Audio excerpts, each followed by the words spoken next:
자, 하나님의 말씀은 여호수아 1장 1절부터 9절까지의 말씀입니다.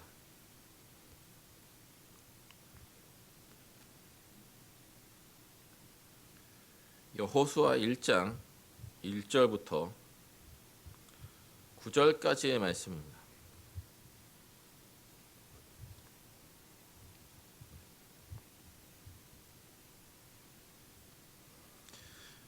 여호수아 1장 1절부터 9절에 있는 하나님의 말씀을 들으십시오. 여호와의 종 모세가 죽은 후에 여호와께서 모세의 수종자 눈의 아들 여호수아에게 말씀하여 이르시되 내 종 모세가 죽었으니 이제 너는 이 모든 백성과 더불어 일어나 이 요단을 건너 내가 그들 곧 이스라엘 자손에게 주는 그 땅으로 가라. 내가 모세에게 말한 바와 같이 너희 발바닥으로 밟는 곳은 모두 내가 너희에게 주었노니 곧 광야와 이 레바논에서부터 큰 강 곧 유브라데 강까지 헷 족속의 온 땅과 또 해지는 쪽 대해까지 너희의 영토가 되리라. 내 평생에 너를 능히 대적할 자가 없으리니 내가 모세와 함께 있었던 것 같이 너와 함께 있을 것임이니라. 내가 너를 떠나지 아니하며 버리지 아니하리니 강하고 담대하라. 너는 내가 그들의 조상에게 맹세하여 그들에게 주리라 한 땅을 이 백성에게 차지하게 하리라.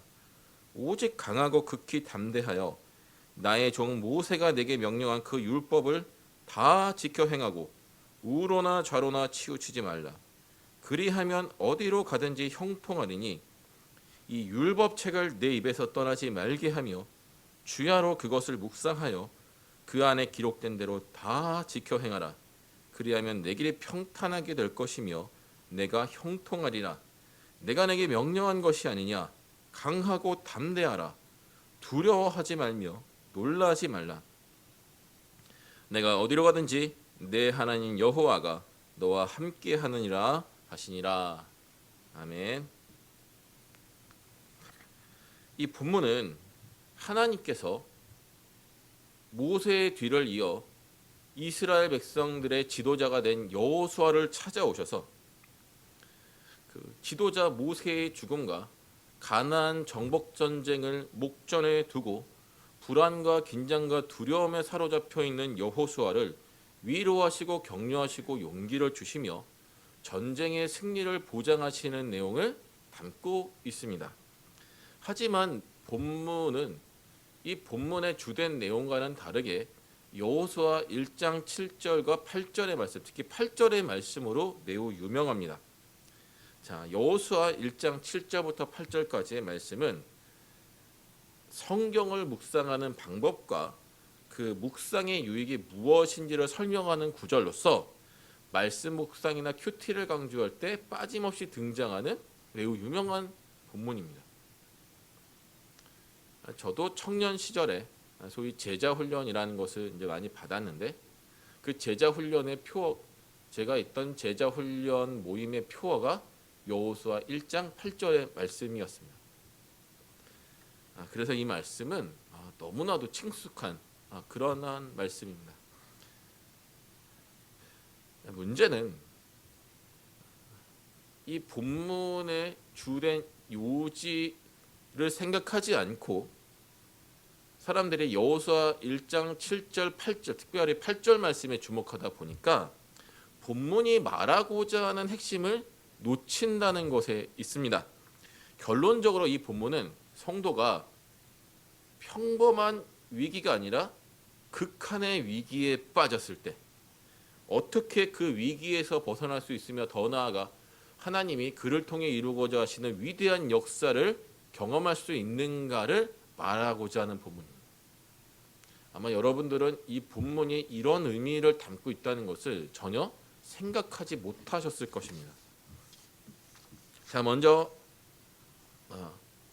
설교의 원활한 진행을 위해서 본문을 한번 구절별로 간략하게 한번 분석을 해보겠습니다. 여러분들 그 성경 펴시고요. 1절은 본문의 배경입니다. 뭐라고 되어 있습니까? 모세가 죽은 후에. 이것이 본문의 배경이고 2절은 하나님께서 가나안 정복 전쟁을 시작하라고 명령하시는 내용입니다. 3절과 4절은 약속을 확인하는 첫 번째 말씀입니다. 그 내용은 무엇입니까? 가나안 땅을 이스라엘 백성에게 주시겠다는 것이죠. 그 약속을 첫 번째로 확인하는 것입니다. 5절은 하나님이 여호수아에게 첫 번째로 용기를 주시는 구절입니다. 모세와 함께 있었던 것 같이 너와 함께 있겠다. 떠나지 않겠다. 버리지 않겠다. 같은 의미의 내용을 3번 다른 표현으로 이야기하신 것이죠. 다 같은 표현은 다르지만 같은 의미입니다. 6절은 강하고 담대하라는 말을 첫 번째로 하신 것입니다. 그리고 3절과 4절에서 했던 그 약속의 확인, 즉 전쟁의 승리에 대한 약속을 다시 확인하시는 것을 두 번째로 말씀하시는 장면입니다. 7절은 강하고 담대하라는 말을 두 번째로 하십니다. 오직 강하고 극히 담대하여라고 되어 있죠. 그리고 율법에 순종할 것을 첫 번째로 명령하십니다. 우로나 좌로나 우로나라고 되어 있죠. 좌로나 우로나 치우치지 말라. 우로나 좌로나죠. 예. 그래서 이 우로나 좌로나 치우치지 말라고 하는 것은 완전한 순종을 의미합니다. 정말 말씀 그대로의 순종을 뜻합니다. 그리고 7절에서는 그렇게 율법에 순종할 때 형통할 것을 첫 번째로 약속하시는 것입니다. 8절은 주야로 묵상할 것을 2번 반복해서 명령하시고요. 또 율법 순종 명령을 두 번째로 하시고 순종할 때 형통할 것을 약속하시는 것이 또 두 번째로 등장합니다. 자, 이렇게 분석하니까 조금 어지럽죠. 자, 9절은 강하고 담대하라는 말이 세 번째로 등장합니다. 이어서 또 강하고 담대하라는 말이 두려워하지 말며 놀라지 말라는 말로 표현만 다르게 해서 네 번째로 등장합니다. 마지막으로 하나님께서 용기를 주시는 장면이 두 번째로 등장합니다. 내가 어디로 가든지 내 하나님 여호와가 너와 함께 하느니라. 5절에서 똑같은 내용을 3번 반복하셔서 용기를 주셨고 이제 마지막 9절에서 그것을 또 한 번 반복하시는 것입니다. 다 기억하지 않으셔도 좋습니다. 그러나 어떤 내용들이 특별히 반복되는 것을 통해서 하나님께서 지금 여호수아에게 무엇을 말씀하고자 하시는지를 여러분들은 대충 감을 잡으셨을 겁니다. 자, 성경에는 하나님께서 사람에게 나타나셔서 두려워하지 말고 자신을 믿을 것을 말씀하시는 장면이 꽤 종종 등장합니다. 그런데 성경 전체에서 하나님이 한 사람에게 이렇게까지 두려움을 이겨낼 것을 요구하시면서 용기를 반복적으로 주시는 이 본문은 도무지 찾아볼 수가 없습니다. 다시 말씀드립니다. 성경을 보면 하나님께서 두려움에 빠진 사람에게 찾아오셔서 그 두려움을 이겨내게 하시고 위로와 격려를 주시고 용기를 북돋아 주시는 장면이 종종 등장하는데 이 여호수아 1장 1절에서 9절의 말씀처럼 하나님께서 집중적으로 두려움을 극복할 것을 말씀하시면서 용기를 북돋아 주시는 장면은 성경 어디에도 없습니다. 유일합니다. 불과 5절, 그러니까 5, 6, 7, 8, 9절 사이에 이 하나님이 함께 해주시겠다는 말씀으로 용기를 북돋아 주시는 장면이 2번 등장하고 강하고 담대할 것을 요구하시는 장면이 4번이나 등장합니다. 무엇을 알 수 있습니까? 여호수아가 극도로 무언가를 두려워하고 있으며 하나님이 이 정도로 용기를 주시지 않으면 여호수아는 자신이 처한 위기와 두려움을 절대로 극복할 수 없다는 것을 보여주는 것입니다. 자, 그렇다면 이 여호수아의 두려움은 어디서 비롯되었을까요?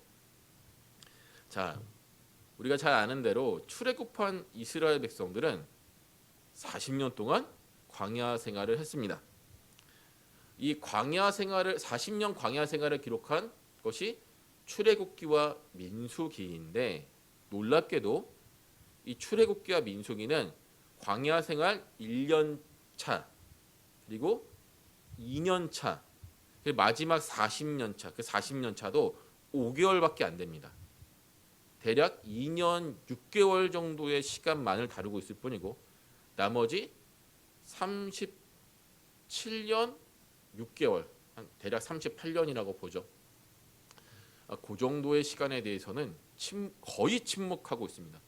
정확히는 민수기 15장부터 19장까지 한 5장 정도에 걸쳐서 이야기를 하는데, 그것도 이제 하나님께서 어떤 제의들을 말씀하시는 부분이 대부분이고, 그 38년 사이에서 소개되는 것은 고라 자손의 반역, 이 사건 정도지 딱히 이야기하지 않습니다. 자, 그러면 왜 이 38년 동안의 기록이 거의 사라지다시피 한 것인가? 두 가지 이유가 있습니다. 첫 번째로 38년 동안 성경에 기록될 만한 별다른 사건이 없었기 때문일 것입니다. 없었기 때문일 것이고, 하지만 더 중요한 이유가 하나 있습니다. 그것은 굳이 기록할 필요가 없었기 때문입니다. 무슨 말이냐면, 출애굽 1년차, 2년차, 마지막 40년차에 일어난 사건이 중간에 사라진 38년 동안에 계속 반복되었기 때문에 1년, 2년, 40년 차에 일어난 사건을 기록하는 것만으로 전체 40년 동안 일어난 일을 다 알 수 있기 때문에 이 38년간의 기록이 사라진 것입니다. 목사님이 그러면 그렇게 말씀하시는 근거는 무엇입니까? 라고 한다면 저는 두 개의 성경 구절을 들겠습니다. 자, 사도행전 13장 18절인데 한번 찾아보시죠. 사도행전 13장 18절 말씀.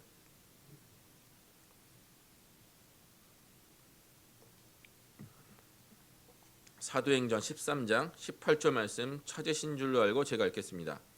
광야에서 약 40년간 그들의 소행을 참으시고. 또 하나 히브리서 3장 17절 말씀입니다.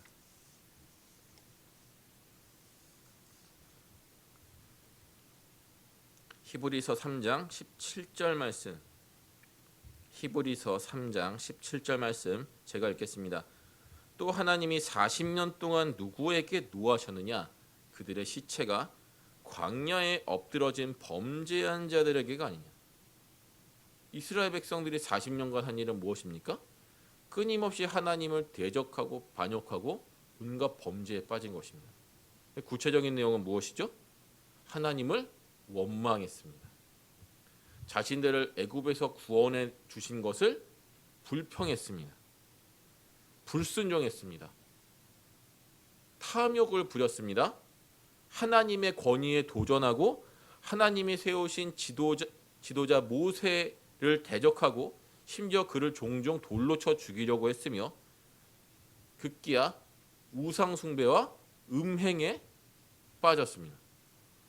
성경은 40년 동안 이들이 똑같은 일을 반복했다라고 이야기합니다. 그래서 민수기를 기록한 모세는 그 40년 동안 일어난 일을 다 기록할 필요가 없었던 것입니다. 1년 차, 2년 차, 마지막 40년 차 5개월에 일어난 일을 소개하는 것만으로 차고 넘쳤던 것이죠. 그래서 이스라엘은 40년 동안 정말 성실하게 죄를 지으며 하나님과 모세를 대적했습니다. 이제 여호수아가 처한 상황을 생각해 보시기 바랍니다. 이스라엘을 애굽에서 인도하고 율법을 전해주며 온갖 기적을 일으키고 40년 동안 이스라엘을 이끈 위대한 하나님의 사람, 이 위대한 민족의 지도자 모세가 죽었습니다. 아니, 그 모세조차도 이 패역한 이스라엘 백성들을 겨우겨우 감당해냈는데, 모세의 시종에 불과한 자신이 이 모세도 제대로 감당해내지 못한 이 백성을 무슨 수로 이끈단 말입니까? 게다가 그런 자들을 이끌고 지금 뭘 해야 하는 거죠? 민족의 운명이 걸린 전쟁을 해야 합니다. 여러분이 여호수아 같으면 두려운 마음이 들지 않겠습니까? 자, 여호수아의 두려움을 세 가지 차원에서 구체적으로 말씀을 드리겠습니다. 첫 번째, 패역한 이스라엘 백성을 도무지 믿을 수 없다는 마음입니다. 여호수아는 모세의 시종으로서 이스라엘 백성들이 40년 동안 틈만 나면 하나님과 모세를 어떻게 대적하며 온갖 반역과 범죄를 일삼아 왔는지를 현장에서 다 목격한 사람입니다. 그들은 틈만 나면 하나님을 원망하면서 불평하고 불순종하면서 애굽으로 돌아가려고 했고요. 모세를 몇 번이나 돌로 쳐 죽이려고 했습니다. 고라 자손 같은 경우에는 모세의 자리를 차지하려고 하기까지 했죠. 심지어 모세의 동역자들인 또 모세의 형제자매인 아론과 미리암도 그 일에 동참하기까지 했습니다. 자, 이런 인간들을 데리고 전쟁을 해야 합니다. 전쟁하러 가다가 애굽으로 돌아간다고 할 사람들입니다. 또는 여호수아를 죽이고 가나안 민족들에게 그 여호수아의 시체를 주면서 화친을 맺자고 해도 이상하지 않을 사람들이 이 광야 생활 40년 동안의 이스라엘 백성들의 모습이라는 겁니다. 그래서 여호수아가 볼 때 적군보다 100배는 위험한 게 아군입니다. 그런데 여호수아는 그 수백만 명의 삶을 짊어진 민족의 지도자가 되었습니다. 자기 민족을 믿을 수 없는데 그 민족 전체의 생사를 짊어졌습니다. 그런 여호수아가 느끼는 그 중압감이란 도저히 말로 설명할 수가 없는 것이죠. 단언하건대 하나님의 백성 전체의 죄를 짊어지신 예수님이 느낀 예수님을 제외하고서는 성경의 어떤 인물도 지금 여호수아만큼의 책임감과 압박감을 느끼지 못했습니다.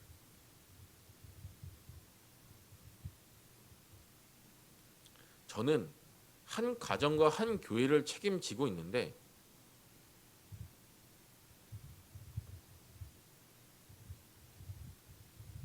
이런 사람도 때때로는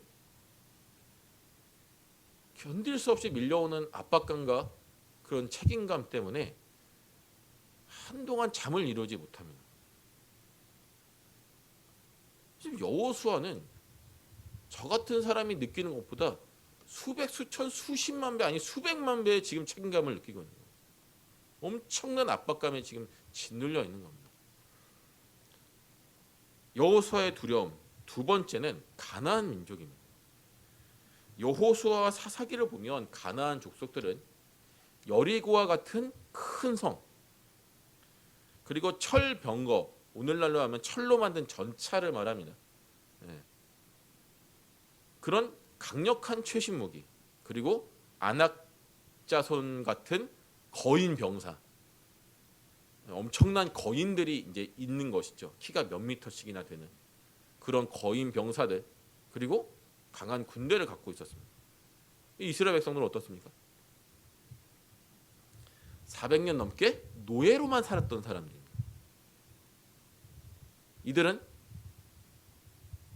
군사훈련을 받은 적도 없고 애굽에서 급히 탈출했기 때문에 변변한 무기 하나 없었고 전술 전략에 능한 장수가 없었고 제대로 훈련받은 병사가 없었고 따라서 조직화된 군대가 없었고 전쟁 경험은 더더욱 없었습니다.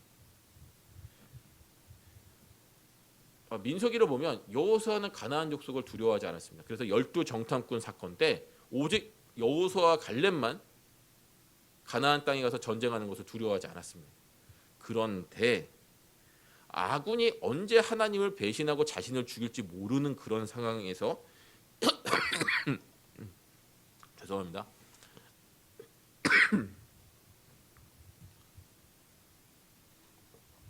자, 이렇게 강대한 족속과 싸우는 것은 여호수아에게 마치 자살 행위처럼 느껴졌을 겁니다. 아군이 시원치 않은데 적군도 시원치 않으면 그렇게 두려울 일이 없는데 아군을 믿을 수 없는 상황에서 적군이 강대하기까지 하니까 이것 또한 여호수아에게 어마어마한 압박감으로 다가오는 거죠. 세 번째는 모세의 죽음입니다. 상황이 절망적이어도 지난 40년 동안 그러했듯이 하나님의 사람 모세가 살아 있었더라면 어떠한 문제라도 해결되는 것을 이 모세의 시종인 여호수아는 보았습니다. 그런데 지금 모세는 어떻습니까? 하나님의 부르심을 받아서 이 세상에 없습니다. 여호수아는 누구도 의지할 수 없는 상황에 처했습니다. 게다가 모세라고 하는 위대한 인물의 후계자가 된 것도 여호수아에게 상상을 초월하는 부담감을 주었을 겁니다. 이렇듯 여호수아가 처한 상황은 어느 것 하나도 그가 해결할 수 없는 것입니다. 조금도 손쓸 수 없는 상황입니다. 내우외환이라고 안에도 적이 있고 밖에도 적이 있습니다. 피할 길이 안 보이는 거죠. 앞날이 막막한 정도가 아니라 당장 오늘 내일이면 자신을 비롯한 민족 전체의 생사가 기로에 놓이게 되는 그런 상황입니다.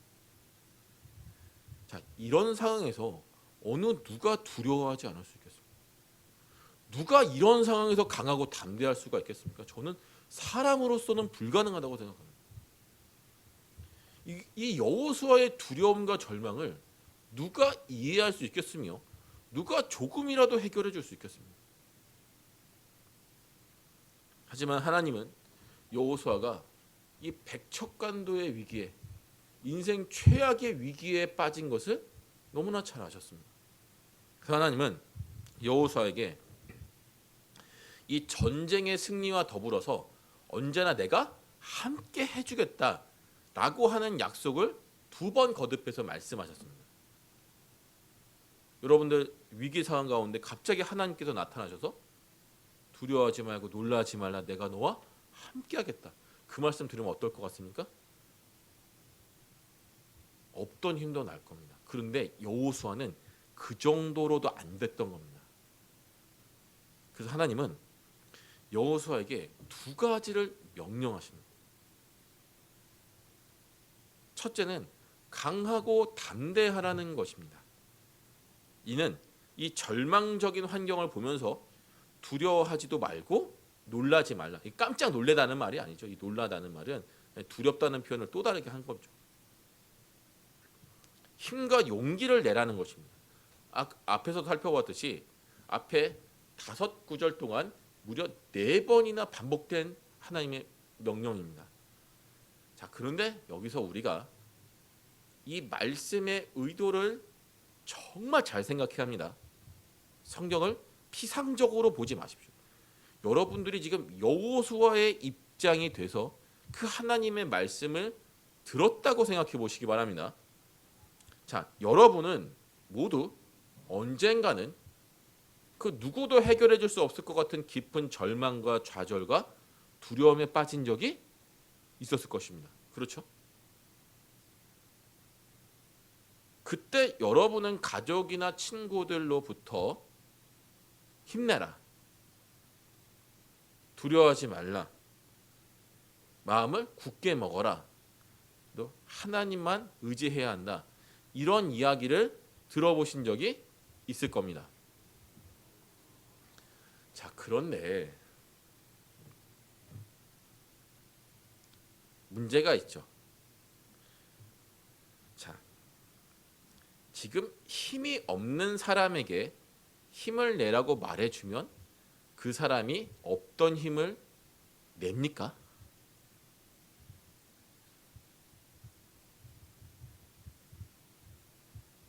두려움에 빠진 사람에게 용기를 내라고 말해주면 없던 용기를 냅니까?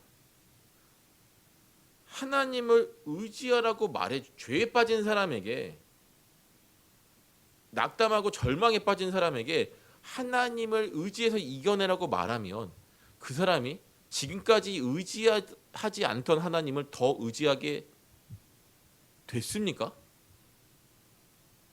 여러분들이 깊은 좌절과 절망에 빠져 있는데 제가 와서 힘내 하면은 힘이 나세요?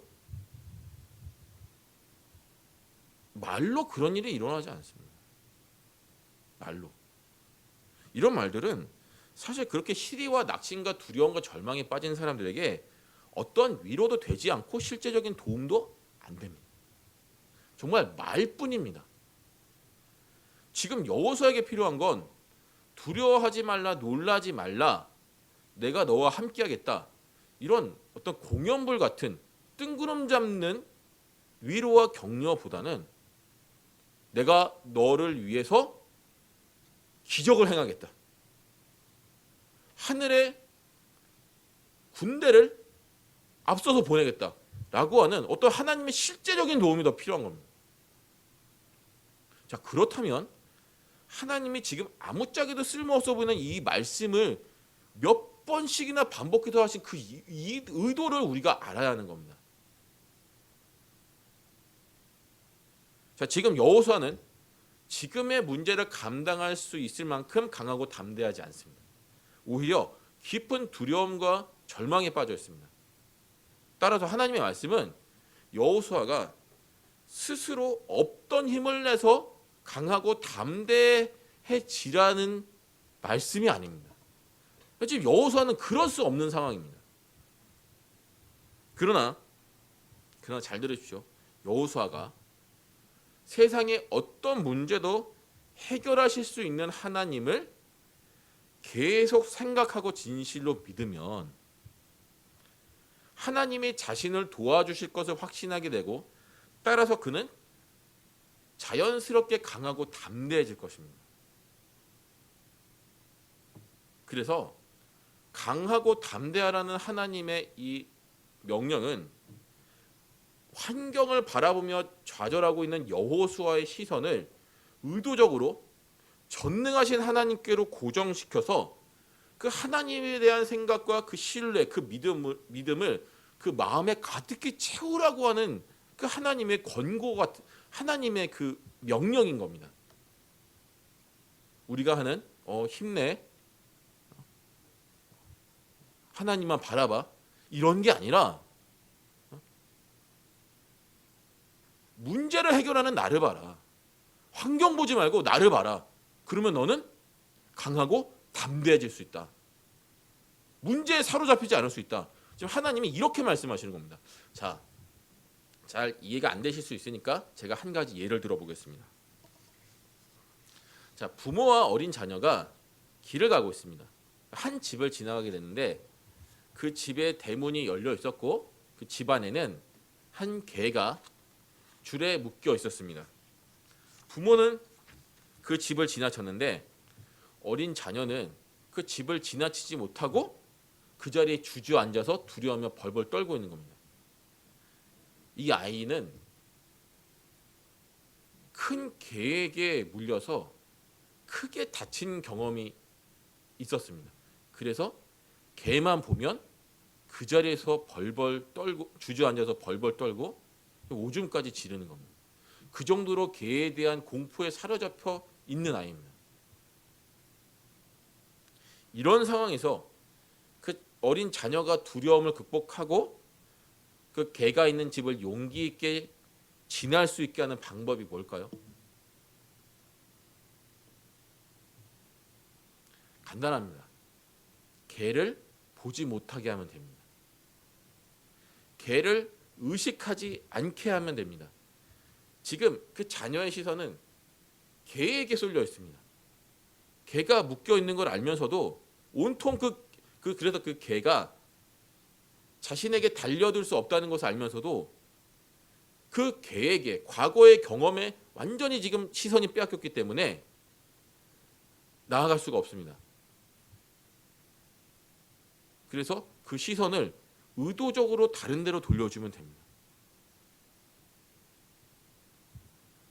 부모가 아이의 눈을 감고 데려오든지, 아니면 그 집을 지나가게 하든지, 아니면 그 집 열려있는 그 집 문을 닫게 하든지, 뭐 여러 가지 방법을 통해서 걔만을 바라보고 있는 자녀의 시선을 딴 데로 돌리면 되는 겁니다. 마찬가지로 우리가 여러 가지 고난과 환난에서 벗어나려면 일단 자신을 괴롭게 하는 그 환경을 바라보는 일을 멈춰야 합니다. 그리고 우리를 이기게 하시고 구원하게 하시는, 우리를 강하게 하시고 담대하게 하시는 하나님만을 바라보며 생각하고 의지하는 겁니다. 그래서 강하고 담대하라는 말은 의미 없는 공연불과 같은 뜬구름 잡는 이야기가 아니라 문제 바라보는 일을 그만두고 하나님 자신만을 바라보라고 하는 하나님의 초청인 겁니다. 두 번째 명령은 오늘 설교의 핵심입니다. 율법책을 내 입에서 떠나지 말게 하며 주야로 그것을 묵상하여 그 안에 기록된 대로 다 지켜 행하라는 것입니다. 여호수아 1장 8절 말씀이죠. 자, 여호수아의 상황을 우리가 다시 한번 생각해 봅시다. 여호수아가 지금 말씀 묵상을 할 때입니까? 언제 반역을 일으킬지 모르는 이스라엘 백성들을 잘 다독이고 부족한 무기를 조금이라도 더 조달하고 전쟁 훈련을 시키고 정찰을 통해서 적군의 상황을 빨리 파악하고 상황에 맞는 각종 전술 전략을 수립해야 하지 않겠습니까? 지금 여호수아는 밤낮으로 전쟁 준비를 해도 모자라는 이제 그런 정말 급박한 상황에 놓여 있습니다. 근데 지금 하나님이 여호수아에게 무엇 하라고 하십니까? 주야로 말씀을 묵상하라고 하십니다. 자, 이스라엘 사람들에게 묵상이라고 하는 것은 하나님의 말씀을 읊조리는 것을 뜻합니다. 읊조린다는 말은 그 어떤 말의 의미를 깊이 있게 생각하고 또는 음미하면서 그 말을 계속 입으로 쉴 새 없이 내뱉는 것을 말합니다. 예를 들어서 성경 전체의 요절, 요한복음 3장 16절이죠. 하나님이 세상을 이처럼 사랑하사 독생자를 주셨으니 이는 저를 믿는 자마다 멸망치 않고 영생을 얻게 하려 하심이라. 자, 이 요한복음 3장 16절 말씀 묵상하다 하면 하나님이 세상을 이처럼 사랑하사 독생자를 주셨으니 그 말의 의미를 계속 생각하는 겁니다. 그리고 그 말에 그걸 계속 생각하면서 요한복음 3장 16절 말씀을 아침에 출근할 때, 아니, 아침에 식사할 때, 또 뭐 샤워할 때, 출근할 때, 일하면서 또 쉬는 시간에, 또 점심시간, 또 일하면서도 종종 쉬는 시간에 계속 요한복음 3장 16절 말씀을 입으로 계속 내뱉으면서 말하면서 그 의미를 깊이 있게 생각하는 거죠. 그게 묵상입니다. 그래서 말씀의 뜻을 깊이 생각하는 것과 그렇게 생각한 말씀을 입으로 계속 말하는 행위, 이 두 가지가 합쳐지면 하나님과 하나님의 말씀에 대한 생각이 마음에 가득히 채워지고 그것이 더 나아가 새겨지게 됩니다. 그래서 말씀의 의미를 생각하는 것, 입으로 계속 내뱉는 것. 결국 중요한 것은 말씀을 생각하는 것인데 입으로 내뱉으면 말할 때 생각하게 되고 또 자신이 내뱉은 말을 귀로 듣고 또 생각하게 되니까 생각에 생각을 계속 반복하게 되는 거죠. 그래서 깊이 생각하는 것과 입으로 계속 말하는 것은 묵상의 방법입니다. 성경이 제시하는 묵상의 방법입니다. 자, 그래서 묵상의 궁극적인 목적은 하나님과 하나님에 관한 말씀을 마음에 가득히 채우고 새기는 일이다. 자, 사람은 그 묵상을 왜 하냐? 사람은 머리에 있는 것이 아니라 마음에 가득 차 있는 것을 진정으로 중요하게 여기고 그것을 행합니다.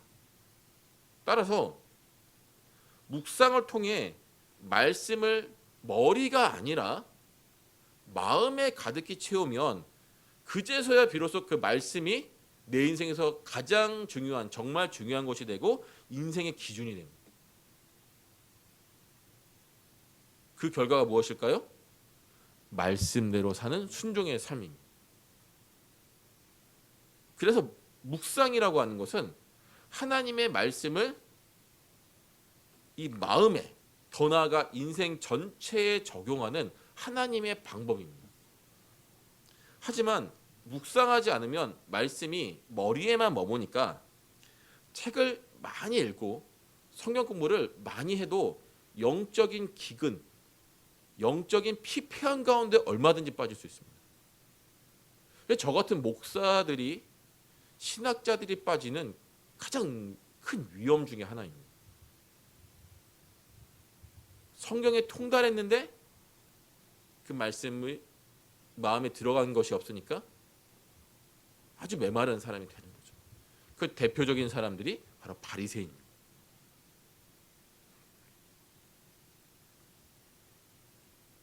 결론적으로 묵상의 효과는, 잘 들으십시오, 하나님과 하나님의 뜻과 하나님의 약속이 담긴 그 하나님의 약속을 계속 생각하게 만듭니다.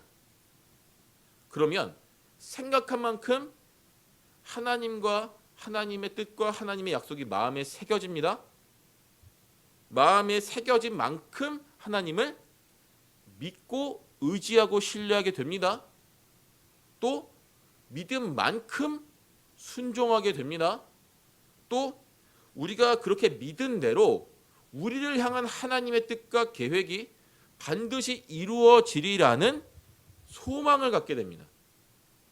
그리고 그 소망을 따라서, 믿음의 소망을 따라서 우리를 위해, 당신의 영광을 위해서 위대한 일을 행하신 하나님을 하나님의 역사, 하나님을 바라보면서 그 하나님을 사랑하지 않을 수 없게 됩니다. 그래서 묵상을 통해 믿음과 순종과 소망과 사랑이 이렇게 하나로 연결이 됩니다.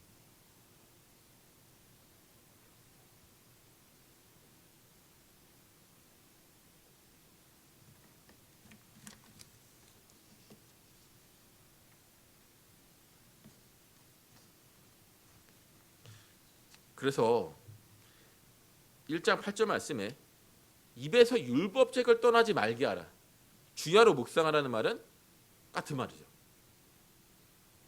우리는 이 주야로 말씀을 묵상하라는 여호수아 1장 8절의 말씀을 그저 성경을 자주 묵상하라는 말씀 정도로 이해하는데, 제가 이 시간 분명히 말씀드립니다. 여러분이 그렇게 받아들이시는 게 나쁜 것은 아니지만 적어도 이 여호수아에게 하신 말씀은 그런 의미가 절대 아닙니다.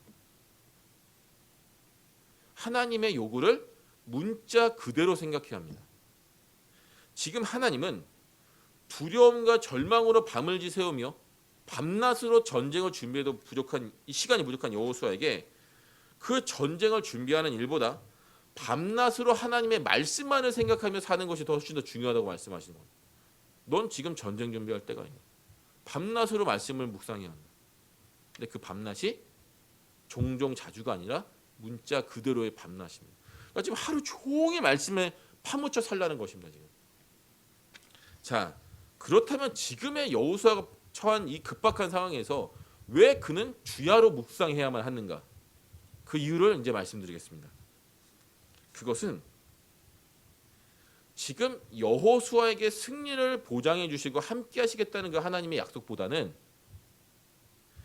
두려움과 절망을 안겨다주는 이 내부의 문제와 외부의 문제가 여호수아에게 압도적으로 더 크게 보이기 때문입니다. 가나안 정복 전쟁의 승리는 이미 하나님이 아브라함에게 말씀하실 때부터, 즉 430년 전부터 예고된 사항입니다. 아니, 훨씬 더 지난 얘기죠. 예, 한 450년, 470년 뭐 그 전부터 예고된 상황인데, 문제는 이것입니다. 하나님이 단순히 과거에 예언하신 대로만 움직이시는 것이 아니라 과거의 예언을 현재에 실현시키실 때 그 사람들의 믿음을 통해서 일하신다고 하는 겁니다. 쉽게 말해서 이스라엘 전체를 대표하는 여호수아가 이 약속의 말씀을 믿어야만 승리할 수 있는 겁니다.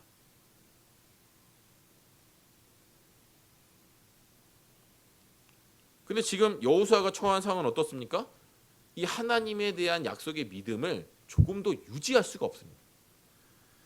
다시 말해서 38년 전에 가나안 땅을 정탐하고 가나안 민족들을 향해서 이들은 우리의 먹이다, 이들은 우리의 밥이다, 이렇게 호기롭게 외쳤던 그 믿음의 용사인 여호수아가 정신을 차리지 못하고 깊은 두려움에 빠질 정도로 절망적인 상황이 지금 여호수아의 삶에 쓰나미처럼 계속 몰려들고 있는 겁니다.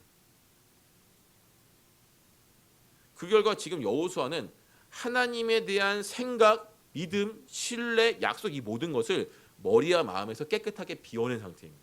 그 자리에 뭐가 들어찬 거죠? 상황을 바라볼 때 생길 수밖에 없는 깊은 두려움과 절망이 가득 차 있는 겁니다. 그래서 이 문제를 해결하면, 제가 아까 그 어린 자녀가 개에 대한 두려움을 극복하는 방법에서 말씀드렸다시피 여호수아가 일단 환경에서 시선을 돌려야 합니다. 그리고 하나님께로 그 시선을 다시 고정시켜야 하는데, 거기서 하나님이 제시하신 방법이 무엇입니까? 주야로 묵상하라. 밤낮으로 묵상해라. 밤낮으로 하나님의 말씀을 깊이 생각하고 그것을 내 입에서 떠나지 말게 하라. 그렇지 않으면 너 지금 이 상황에서 벗어날 수가 없다. 이 상황을 이겨낼 만큼의 믿음을 네가 가질 수 없다. 지금 하나님 그렇게 말씀하십니다.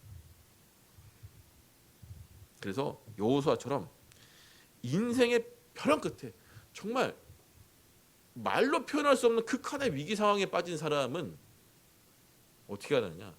밤낮으로 하나님의 말씀을 붙잡는 외에는 살 길이 없는 겁니다.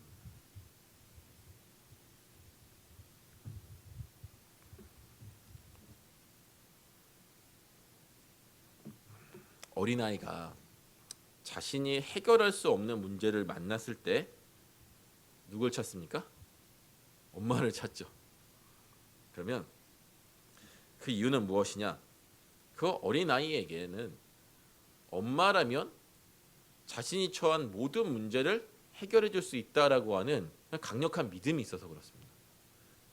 그래서 엄마 찾는 아이, 엄마한테 이른다고 하는 아이 중에서 비록 울지언정 문제를 해결할 수 없다는 두려움에 사로잡힌 아이는 아무도 없습니다. 대부분 주눅이 들어있다가도 엄마를 찾아야겠다, 또는 엄마한테 일러야겠다, 이런 생각이 들면 많은 아이들이 그 두려움을 이겨내고 굉장히 담대해집니다. 우리가 인생의 벼랑 끝에서 두려움과 절망에 사로잡히지 않고 그 환경에 사로잡히지 않고 강하고 담대해질 수 있는, 믿음을 끝까지 유지할 수 있는, 그래서 하나님이 역사하실 때까지 믿음의 인내를 가질 수 있는 유일한 방법은 말씀을 주야로 묵상해서 환경의 그 절망의 두려움에 매몰되지 않고 모든 문제를 해결하시는 하나님을 진실로 찾고 믿고 의지하는 것입니다.